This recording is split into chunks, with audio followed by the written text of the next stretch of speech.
to talk about a sensitive topic that I don't see many course creators speaking about openly.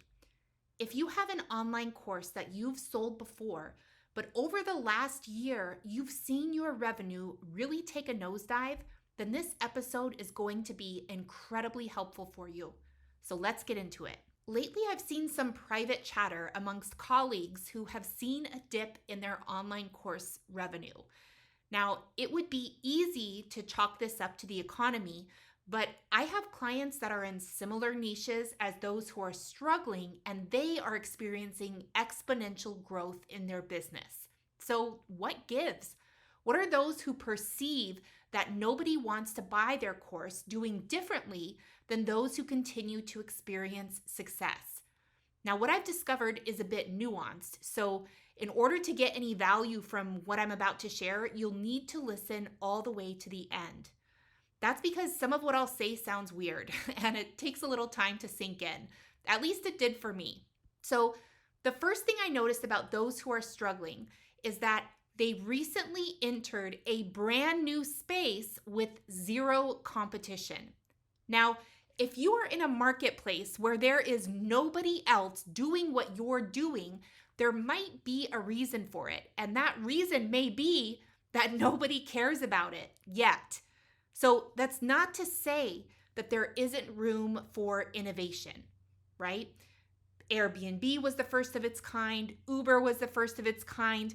But be aware of the immense amount of time, money, and energy resources that it is going to take.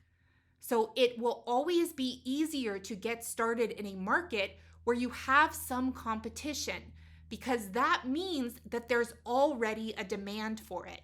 And it means that the market is already a little bit educated about what kind of solutions are out there. But if you have a big vision and you have high risk tolerance and you're undeterred by failure after failure, then definitely go for it. So what happens to a lot of people is that even experienced course creators, sometimes they start this new offer in a brand new space that has zero competition. And people initially buy, so you might think that you have a slam dunk offer.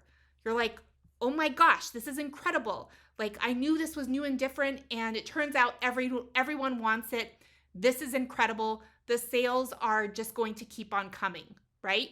You opened it up and loads of people buy. But the initial flood of people who purchased are those in your audience who have known you forever and would be likely to buy just about anything that you put out. So over time, the offer becomes more and more difficult to sell, and you're confused about why that is. Now, it's going to take a lot of time and lots of trial and error to work out the best way to build demand for your new offer in that new space where there is truly no other competition. So people who are best suited for this, for creating those kinds of disruptive offers, are those who don't take failure personally, have very high risk tolerance, and access to money from other revenue sources to fund their experiments.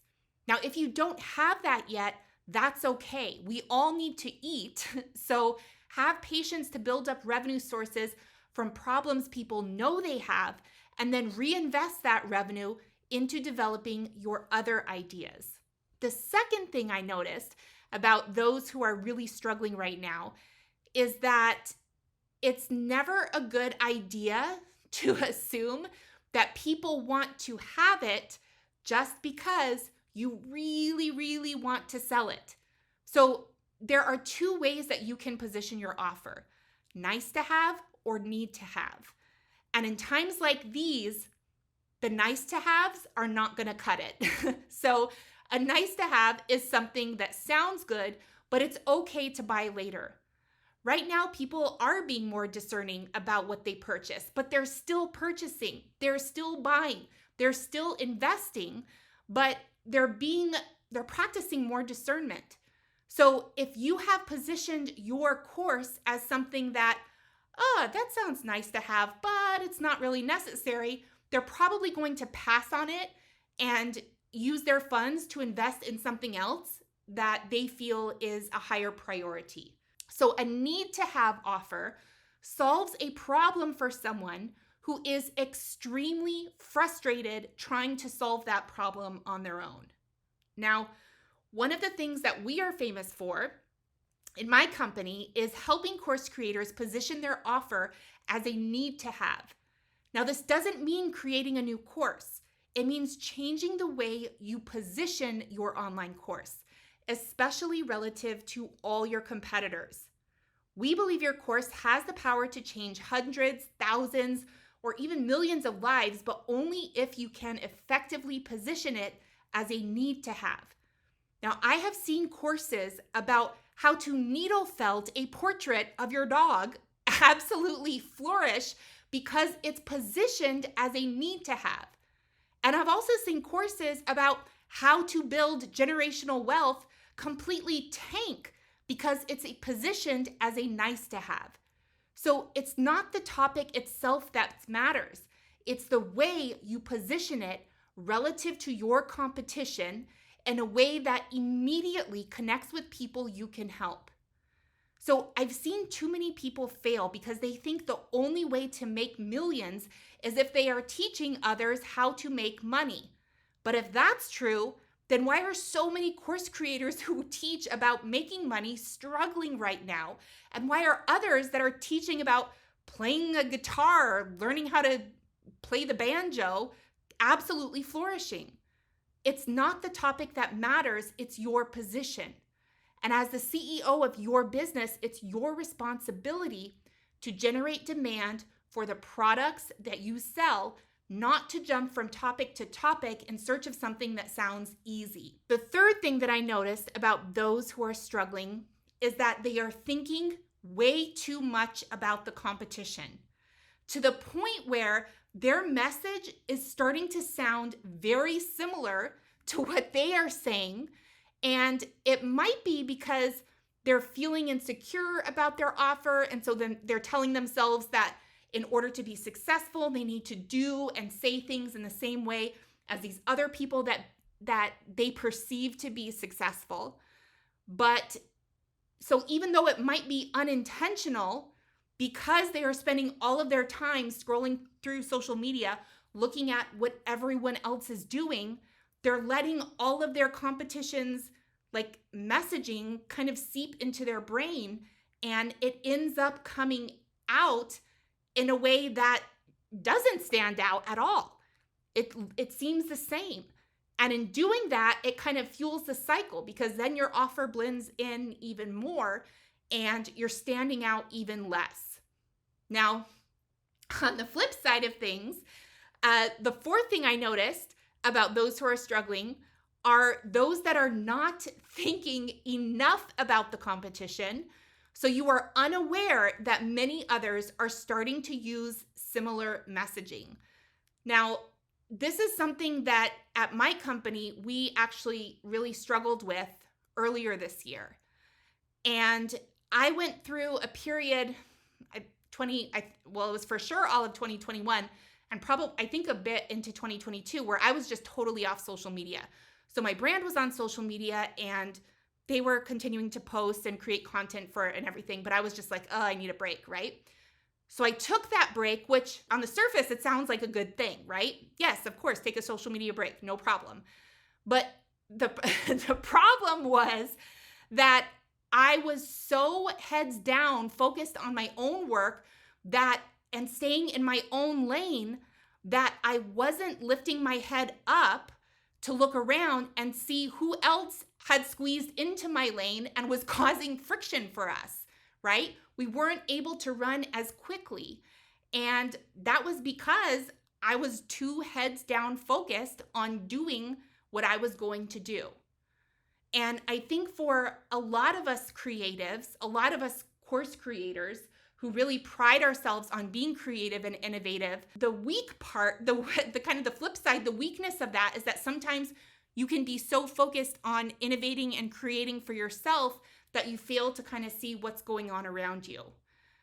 And so once you look around and you see what people are emulating, then you can determine how you want to differentiate. So again, it's not about trying to be like everyone else. It's about looking at the marketplace, look at what your competitors are doing, and then figuring out a way to position your solution as unique and different. So there is a completely false expectation that being in the lead is easy. And when you're in the lead, you can just sit back and ride the wave, right? I'm sure we all have had those thoughts before, like whether it's like, I remember when I was like, oh, once I get to 6 figures, it'll be easy. Once I get to 7 figures, once I get to 8 figures, right? And the thing is that capitalism doesn't work that way. So no matter who you are or what you sell, as a CEO, you need to look at what is and be able to see what will be 6 months or even a year from now. And this requires you to think ahead and always be willing to experiment and to, of course, fail again and again without making that mean that all of that trial and error that you're doing means that you're doing something wrong, right? So let me know in the comments, by the way, if that's you, if you can relate to that at all. I am an incredibly focused person, and it's great because I can get a lot done, and it's great because it's something new and different, but sometimes I don't stop to put my head up and look around and be like, oh, wow, there's some other folks that have come along for the journey. And that's just part of doing business, but it's my responsibility as CEO to notice that so that then we can continue to be in the lead, to pivot and shift so that we can continue to move forward and to meet our own revenue goals. So my big takeaway from all of this is that it is 100% possible to increase your online course revenue right now, but it's going to require you to start thinking about things differently. It's going to require letting go of some of the beliefs that you currently have about why your online course isn't selling. And start asking yourself some honest questions about whether you are doing some of the things that I spoke about today. If you have an online course that you're struggling to sell right now and you want to learn how our clients are continuing to generate 5 and 6 figure months from their online course, the first thing you need to do is sign up for my free masterclass. In that free class, you're going to discover 3 things. Number 1, a new sales mechanism that allows you to sell without selling so you can free yourself from the pressure of being in sales mode all the time and start enjoying the benefits of consistent revenue from your online course. Number 2, you'll discover the 5 key ingredients that differentiate this new sales mechanism from anything else that you've tried before and how it's completely revolutionizing the way online course creators grow and scale their business. Number 3, you'll discover how to implement this new sales mechanism and double or even triple your online course business over the next year without increasing your budget for paid advertising. So if that sounds good to you, I want you to click the link around this video and sign up right away. So go ahead, click the link around this video or this podcast, depending on where you're looking at it, and sign up for my free masterclass to discover a new sales mechanism that allows you to sell without selling. See you next time.